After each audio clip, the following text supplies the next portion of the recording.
নমস্কার, খুলুমখা বন্ধুরা। এই করোনার মহামারীর মধ্য দিয়ে আমরা তৃতীয় লকডাউনে পৌঁছেছি। আগামী 17ই মে পর্যন্ত তৃতীয় লকডাউনের সময়সীমা ভারত সরকার তয় করেছে। আমি বারবার আপনাদেরকে বলছি যে ত্রিপুরাতে যে করোনা পজিটিভের 2টি কেস আগে পাওয়া গিয়েছিল, দুটোটাই ত্রিপুরার বাইরে থেকে আসা ট্রেনের মাধ্যমে। স্থায়ীভাবে ত্রিপুরাতে করোনার প্রকোপের কোনো এই পর্যন্ত উদাহরণ নেই। তার জন্য গ্রিন জোন হয়ে গেছে, সব কিছু খুলে যাবে, সব কিছু খুলে গেছে আর করোনা চলে গেছে, এমন নয় বন্ধু। আজকেও 2টি করোনা পজিটিভ কেস ত্রিপুরাতে এসছে। আমবাসা বিএসএফ ক্যাম্পে 2টি বিএসএফ জওয়ান। তার জন্য কোনোভাবেই নিশ্চিন্ত হওয়ার কোনো দরকার নেই যে ত্রিপুরা থেকে করোনা চলে গেছে। আমাদেরকে বারবার একটা জায়গা সাবধান থাকতে হবে, বাইরে থেকে যারাই আসবেন আত্মীয় স্বজন পরিজন, অতি উৎসাহে যাতে ত্রিপুরার বিনাশ আমরা না করি। আমি তার জন্য বলছি, যে যেখানে আছেন সুস্থ থাকুন। রাজ্যের কেন্দ্র সরকার আনা নেওয়ার জন্য যে ব্যবস্থাগুলো করছে সেগুলোকে ধীরে সুস্থে করতে দিন। নিজেও অস্থির হবেন না, অন্যকে অস্থির করবেন না। আর যদি অস্থিরতা থাকে তাহলে ত্রিপুরার মাটির লোকসান করবেন, ত্রিপুরার মাটির এই ভূমির লোকসান করবেন, মাতৃভূমির লোকসান করবেন। ত্রিপুরা সরকার কেন্দ্র এবং রাজ্য সরকারের গাইডলাইন মেনেই সবাইকে এখানে আনার ব্যবস্থা করবে। আগে নিজের জীবন, যেটা মাননীয় প্রধানমন্ত্রী বলেছে, জান হ্যাঁ তো জাহান, প্রথম জীবন তারপর জাহান। WHO এর যে রিপোর্ট রয়েছে আর তাতে যে বিষয় সামনে এসছে যে মে মাসের মাঝামাঝি করোনার প্রকোপ ভারতবর্ষে বাড়ার সম্ভাবনা রয়েছে। তার জন্য আমাদেরকে সাবধান নয়, অতি সাবধানে থাকতে হবে। বিশেষ করে আজকে আমি যারা বুজুর্গ রয়েছে, 60 ঊর্ধ্বের আয়ু, আর তার সঙ্গে সঙ্গে গর্ভবতী আমার মায়েরা, বোনেরা, আর 10 বছরের নিচে আয়ু যারা রয়েছেন, শিশুরা, তাদের জন্য আমাদেরকে সতর্ক থাকতে হবে। আমাদের বুজুর্গ যারা রয়েছেন ওনাদের আশীর্বাদ নিয়েই আমরা বর্তমান এবং ভবিষ্যৎকে তৈরি করি। কিন্তু আজকের দিনে আমাদের প্রত্যেকের দায়িত্ব রয়েছে, যারা 60 ঊর্ধ্বে রয়েছেন ওনারা যাতে সুস্থ থাকেন। দেখুন, আপনাদের প্রয়োজন রয়েছে, আপনাদের আশীর্বাদ ছাড়া আমরা এগিয়ে যেতে পারবো না। তাই আমার বিনম্র নিবেদন আপনাদের প্রতি, আপনারা ম্যাক্সিমাম সময়টা বাড়িতে থাকার জন্য। আমি একটা পত্র পাঠাবো সমস্ত বুজুর্গদের কাছে। আমার একটা আহ্বান রয়েছে আপনাদের প্রতি যে আপনারা সুস্থ থাকুন, ভালো থাকুন এবং পুরো পরিবারকে সেই করোনা প্রকোপ থেকে বাঁচিয়ে রাখুন। তার সঙ্গে সঙ্গে যারা ত্রিপুরার বাইরে আছে,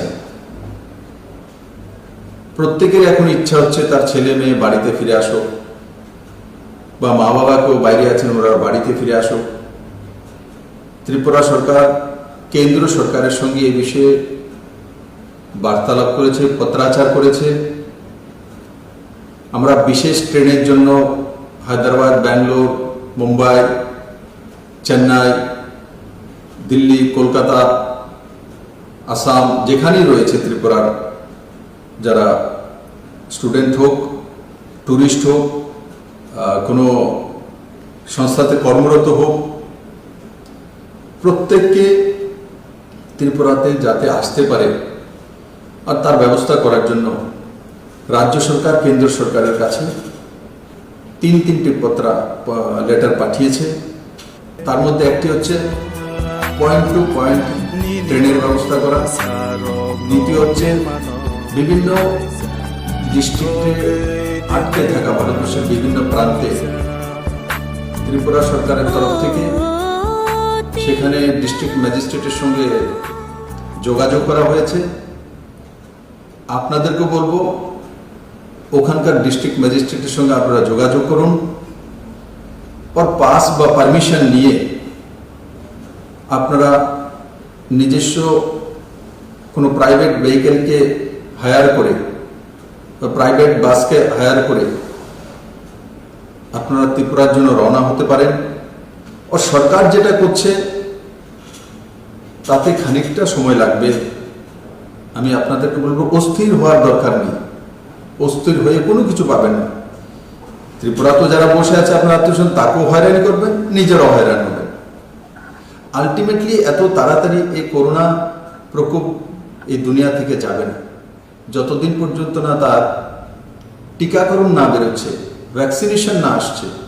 তো স্বাভাবিকভাবে করোনার সঙ্গে আমাদেরকে যুদ্ধ করতে হবে এবং যুদ্ধে পরাজিত করতে হবে। অস্থির হলে কিন্তু করোনা জিতে যাবে। কারণ কি আমরা লক্ষ্য করেছি ত্রিপুরাতে দুইটি যে পজিটিভ কেস এসছে দুইটাই বাইরে থেকে ক্যারিয়ার হয়ে ট্রেনের মাধ্যমে হয়েছে, প্রমাণিত।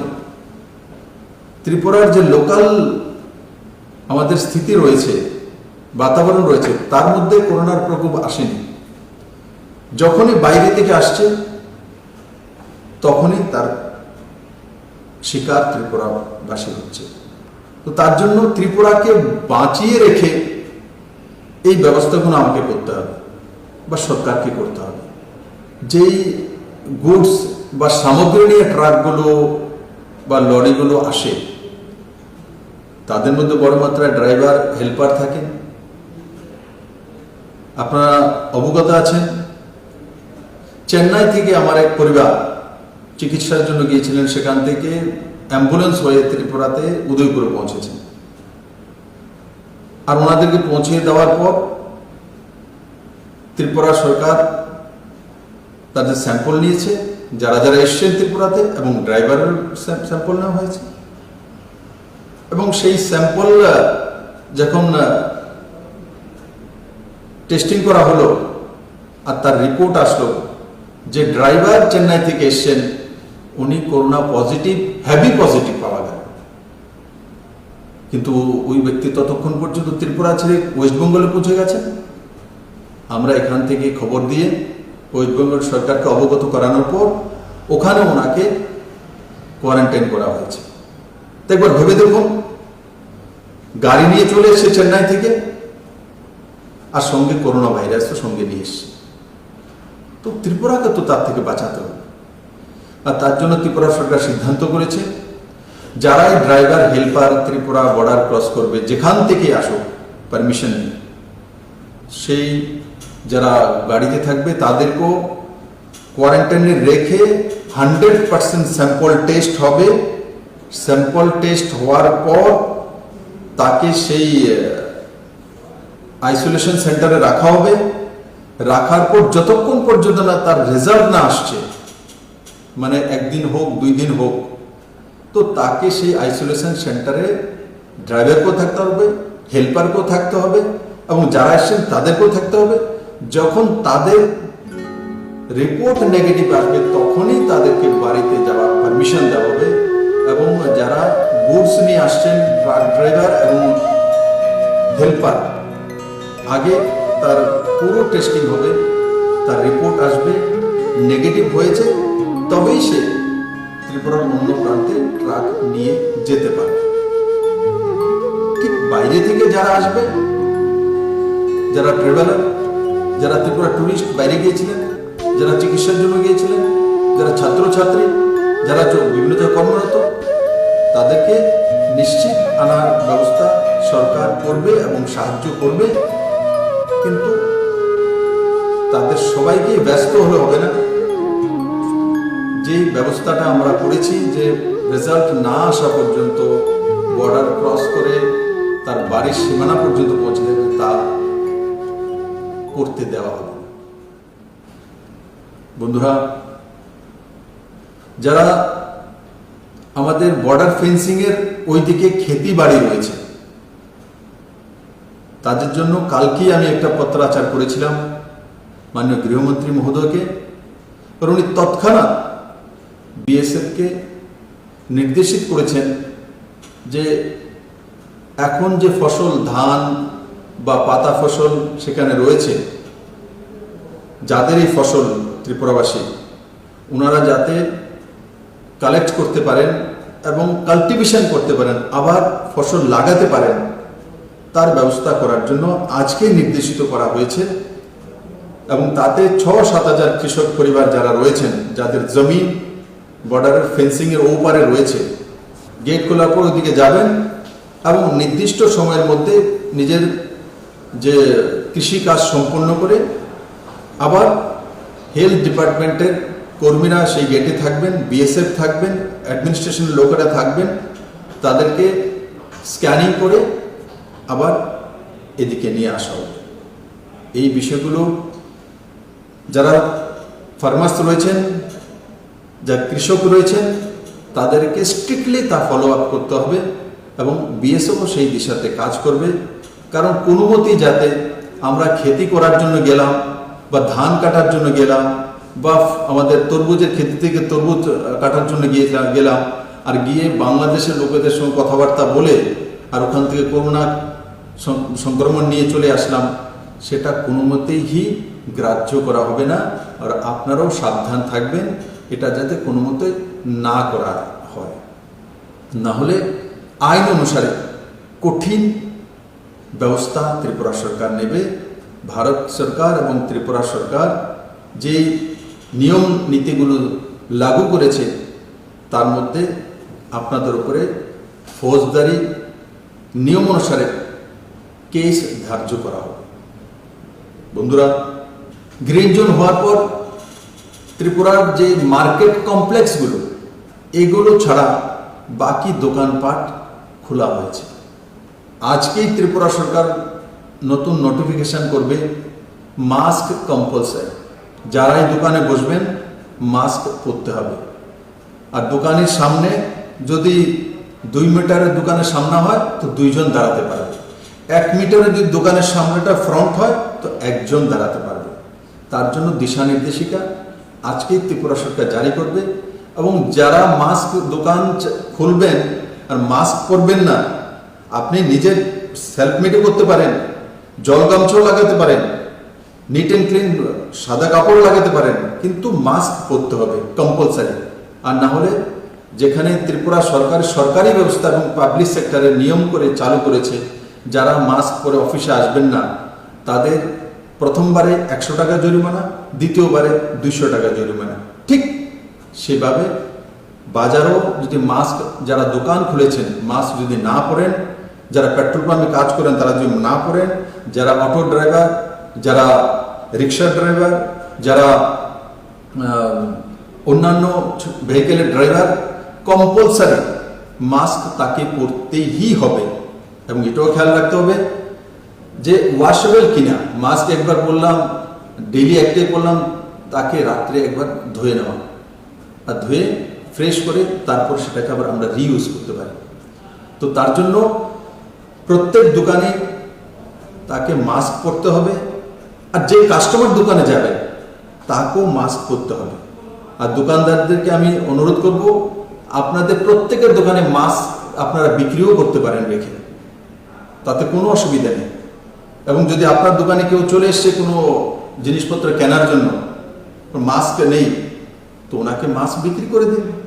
আর সেটা পুরো ত্রিপুরা রাজ্যে বাজার কমিটি করেছে, আমি তাদের কাছে অনুরোধ করব মাস্ক ছাড়া যাতে দোকান না খোলা হয়, না হলে কিন্তু সরকার জরিমানা করবে, ফাইন করবে হয়তোবা সেই মার্কেটই বন্ধ করে দেওয়া হবে যতক্ষণ পর্যন্ত না মাস্ক পরে দোকানি না বসছে।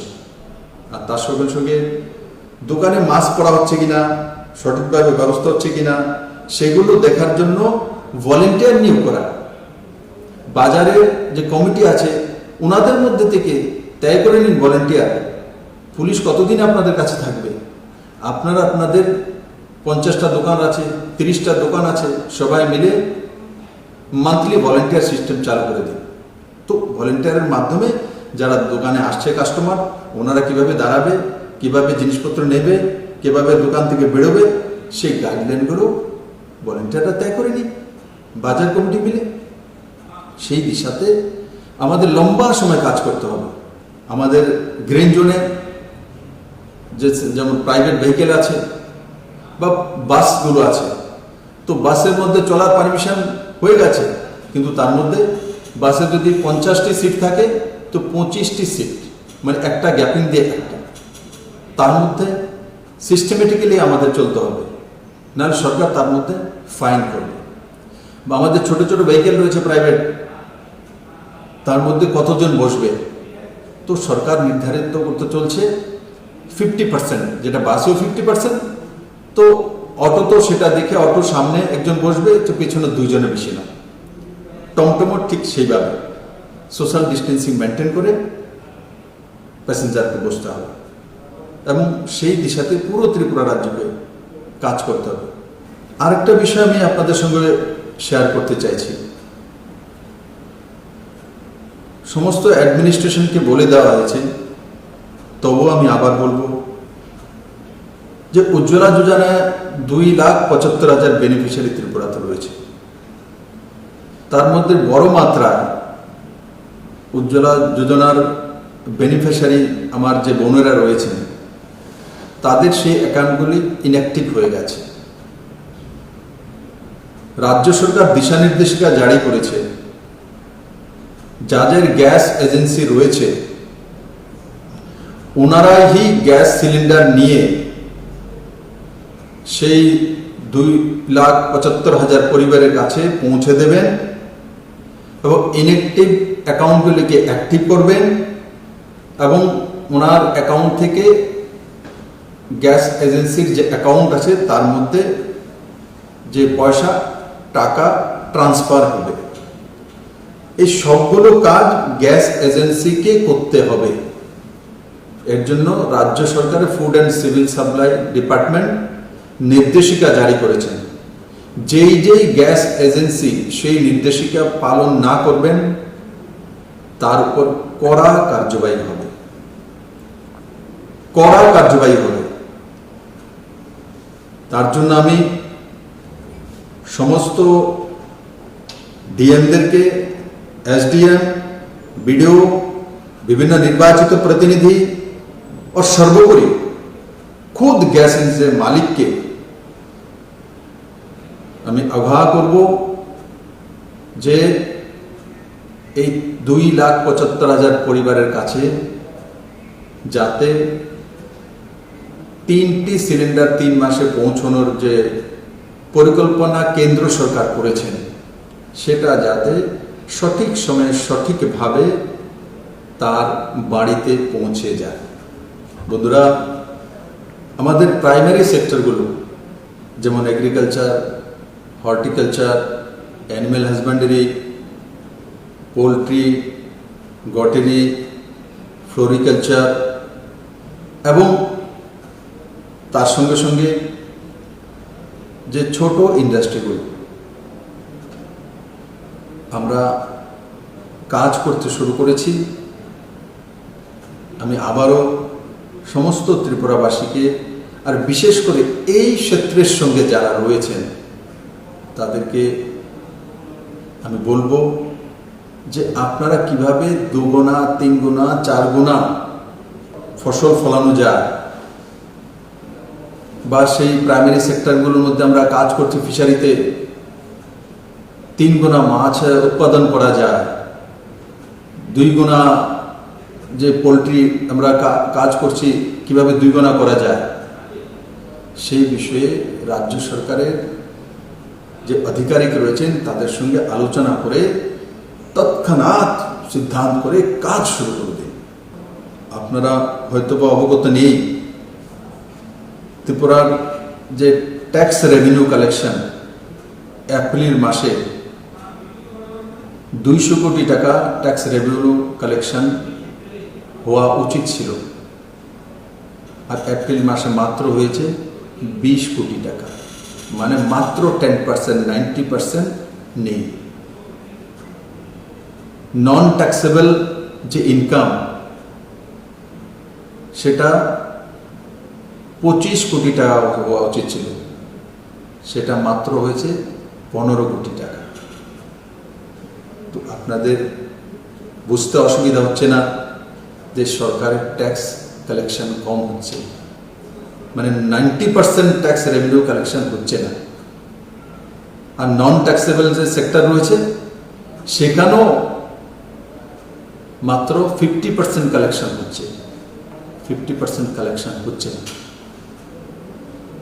তার জন্য আমাদের সবার দায়িত্ব, প্রত্যেকের দায়িত্ব যে ত্রিপুরার যে রেভিনিউ কালেকশন যাতে বেশি হয়, ইনকাম সোর্স যাতে বাড়ে, আর তার জন্য প্রাইমারি সেক্টরগুলোর মধ্যে সবাই ঝাঁপিয়ে পড়ে। বন্ধুরা, চীন থেকে অনেক কোম্পানি এখন পুরো দুনিয়াতে চলে যাচ্ছে, আর সম্ভাবনা রয়েছে ভারতবর্ষই সবচেয়ে বেশি আসা। তো ভারতবর্ষে যদি আসতে হয় তো আমাদেরকে সেই জমিন তৈরি করতে হবে। আমি আশা করি আমার ত্রিপুরাবাসী সবার আগে সেই জমিন তৈরি করবে। মাননীয় প্রধানমন্ত্রীজি দেশকে সম্বোধন করার সময় আরেকটা বিষয় বলেছে যে নিজেকে স্বনির্ভর করা, এই একটা সুযোগ এসছে। আমি আগেও বলেছি রাবার যে আমাদের সবচেয়ে বড় যে এক্সপোর্টের বিষয় রয়েছে সেটা এখন বাইরে যাচ্ছে না, তাহলে কোথা থেকে আমরা ইনকাম করব? তার জন্য নিজেকে স্বনির্ভর করার জন্য আমাদের এখান থেকে যাতে কোনো কিছু না যেতে হয়, আমরা যাতে এক টাকাও যাতে বাইরে ত্রিপুরাবাসীর না যায়, তাকে রুখা। আমার গ্রামের মধ্যেই যাতে শাকসবজি থাকে, আমার গ্রামের মধ্যেই যাতে ধান থাকে, আমার গ্রামের মধ্যে যাতে মাছে স্বয়ংসম্পূর্ণ হয়ে যায়, আমার গ্রামেই যাতে ডিমে স্বয়ংসম্পূর্ণ হয়ে যায়, আমার গ্রামেই যেন পাতা ফসলে স্বয়ংসম্পূর্ণ হয়ে যায়।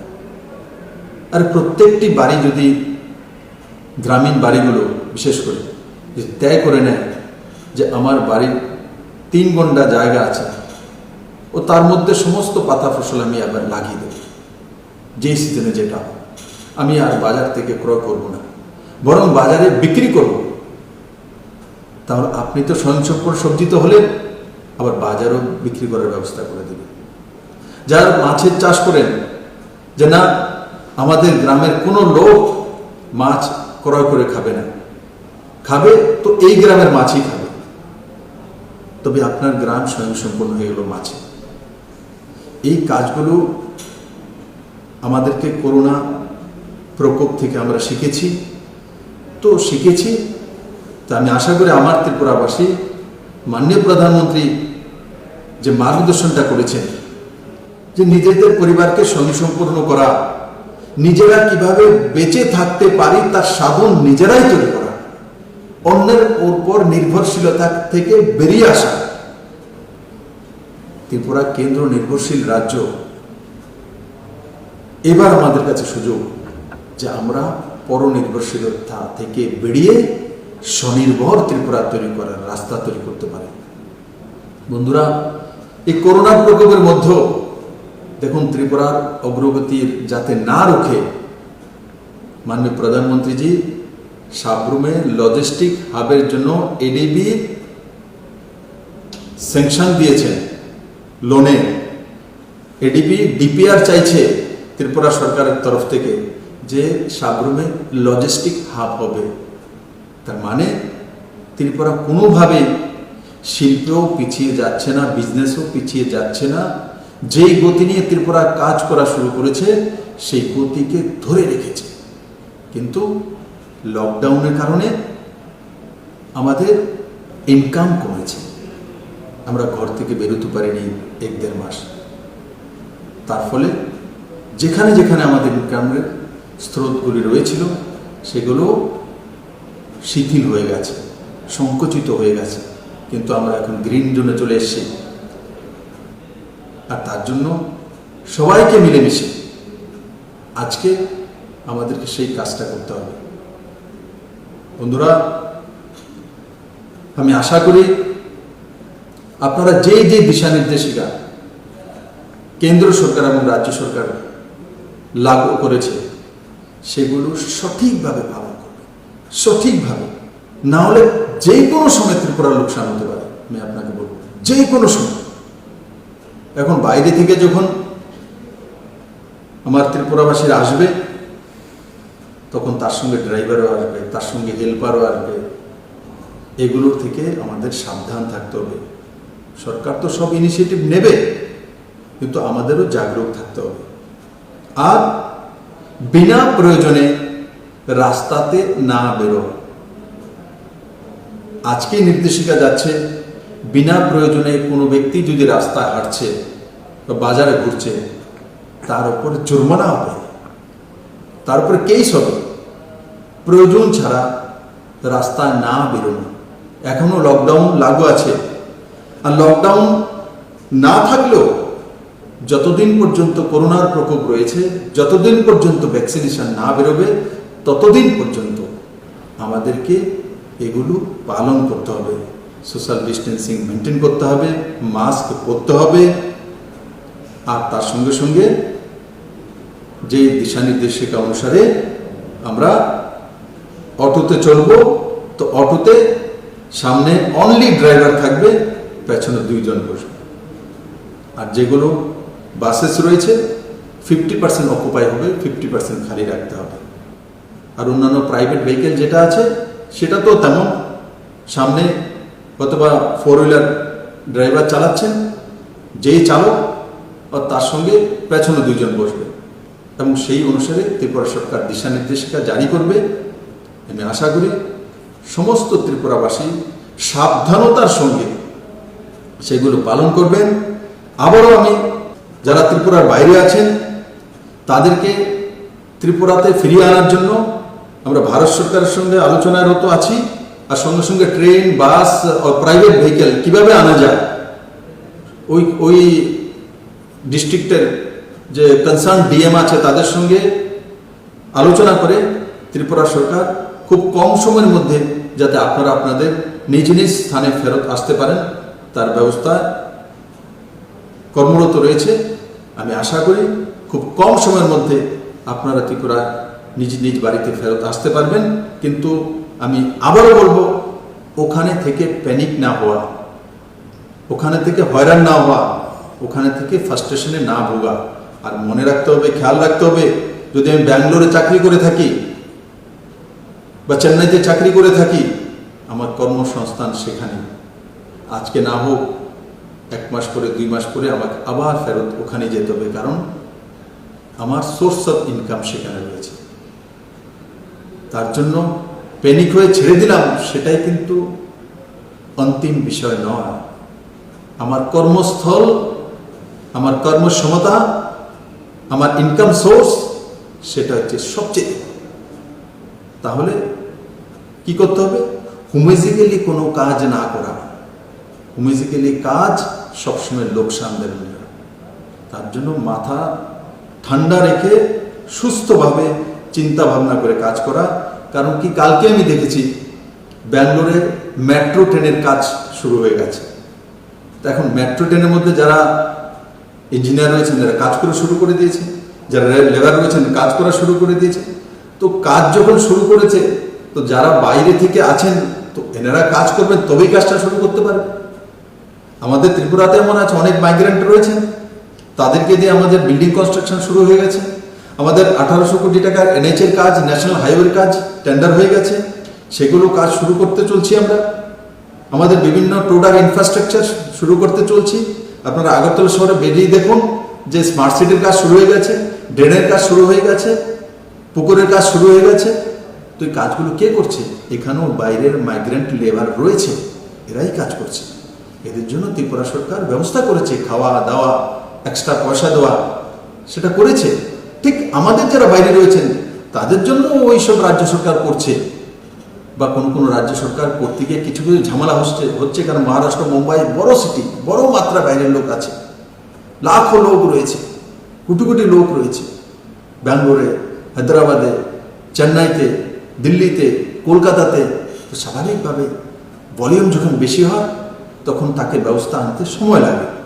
তার জন্য একটাই রাস্তা, ধৈর্য ধরতে হবে। করোনাকে পরাজিত করে আমাদেরকে এগিয়ে যেতে হবে, আর ভ্যাকসিনেশনের অপেক্ষায় থাকতে হবে। আমি আশা করি কম সময়ের মধ্যে WHO বা অন্যান্য দেশের যে হেলথ ব্যবস্থা রয়েছে বা সায়েন্টিস্ট রয়েছে, ওরা সক্ষম হবেন এই ভ্যাকসিনেশন বের করার জন্য। আমাদেরকে একটাই রাস্তা ধরে রাখতে হবে, সেটা হচ্ছে সোশ্যাল ডিস্টেন্সিং, মাস্ক ও সরকারের বিধিনিষেধ, ও বিনা প্রয়োজনে বাড়ি থেকে না বেরোয়া। বিনা প্রয়োজনে বাড়ি থেকে না বেরোয়া। হাওয়া পানি নেওয়ার জন্য বেরিয়ে আসলাম ঘোরার জন্য, তাহলে কিন্তু জরিমানা হবে, ফাইন হবে। সরকার সেই বিষয়ে দিশা নির্দেশনা জারি করছে। আমি আশা করি আমার সমস্ত ত্রিপুরাবাসী যেই যেই দিশা নির্দেশিকা কেন্দ্র সরকার দিয়েছে, মাননীয় প্রধানমন্ত্রী দিয়েছে, আপনারা সেগুলো পালন করবেন। আর তার সঙ্গে সঙ্গে পঞ্চায়েত সেক্রেটারিকে আমরা নির্দেশিত করেছি যে যেই যেই বেনিফিশিয়ারি স্কিমগুলি আমরা লাগু করেছি সঠিকভাবে পৌঁছে গিয়েছে কিনা। ডিএম এর কাছ থেকে রিপোর্ট এসছে, কিন্তু আমি কালকেই চিফ সেক্রেটারিকে নির্দেশিত করেছি যে সমস্ত পঞ্চায়েত সেক্রেটারিদের অনলাইন আমাদের একটা গ্রুপ রয়েছে, ভারতবর্ষের কোনো রাজ্যে নেই, একমাত্র ত্রিপুরা রাজ্যে রয়েছে।